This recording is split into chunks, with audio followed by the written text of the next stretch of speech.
All right, gang, I want you to envision that in this scenario of a client getting connected to an access point, the access point has already done its beaconing. We've already had our probes request and our probe response come back and forth between the client and the access point. So they know that they exist. They have been discovered. But the client would like to actually use this access point. So now we're moving from I've simply see the list of access points that are available and live right now. Now I've selected one. I've double clicked. I've jumped in. I want to use this particular AP called Wi-Fi network, right? Whatever that SSID is. So when I do that, that's going to trigger an authentication request. See, I need to know, all right, how do I get in? That's really what I'm asking. How do I get into this network? Oh, Wi-Fi network that's out there. And the access point will send back an authentication response. It could be something simple like, come on in. Just walk in, man. Door's open. That's called an open process, right? When we have an open authentication. Or it could be WEP authentication, in which case I'll send back a challenge string and you'll need to hash that challenge string using a pre-shared key and send that message back in order to get authenticated. Or maybe we're using WPA or WPA2, we're using extended session keys. All sorts of things can go on. So we're keeping it simple here, gang, but essentially this could be a little bit of this for a little bit, going back and forth until finally I get the, you're good, from the access point. And I know that I have gone through the authentication process. Then I'm going to follow that right up with an association request. I went through all the work to log in if necessary. If it's an open network, then I can just walk right in. What does that mean? It means I send an association request. I say, I would like my MAC address to be associated with this access point for this particular service set ID. Okay. Remember, we can roam. That means we can leave one access point and go to another. But first I have to get associated in the first place. There is a temporary binding that occurs between a client and an access point. They have to be aware of each other. It seems all very nebulous and in the air, but it's actually very linked at a database level. And so I'll request to use this access point now that I've authenticated.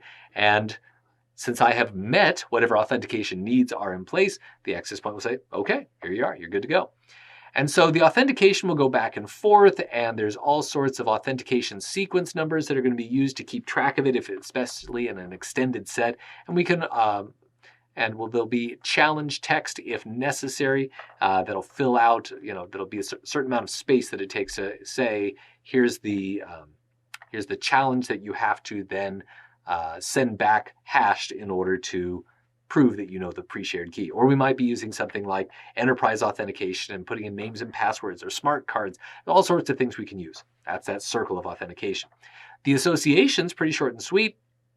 Again, we're going to have the capabilities, right? So essentially, just like in the beacon, understanding what are the beacons, what's the capabilities of the access point that we're working with.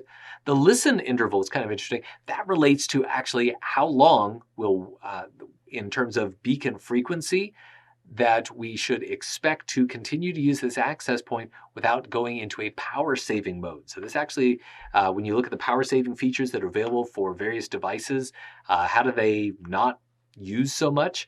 Again, they're going to go into a lower power mode whenever a certain number of beaconing intervals are missed. It says, oh, okay, I guess we're not busy right now. So it'll drop that down.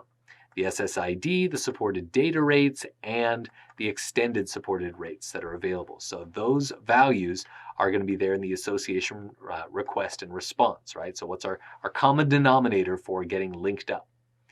Remember, as we said, I might roam from one access point to another, or I might jump from one SSID to another. So if I am moving from one access point to another, or I'm just even shutting down the system, then I'll send a deauthentication message. And these actually can go in either direction. That deauthentication message says, I'm out of here. And that closes the connection when you do that. We could also send just a disassociation method.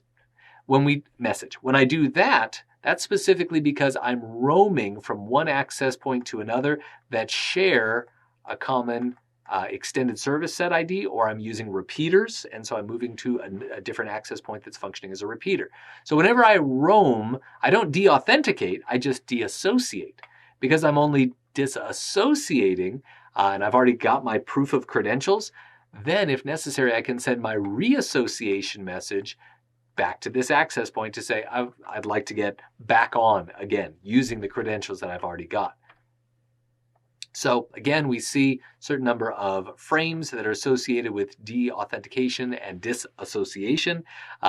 Just a couple of bytes to specify why we're leaving, right? What is it because of roaming? Is it because we're shutting down? That kind of thing.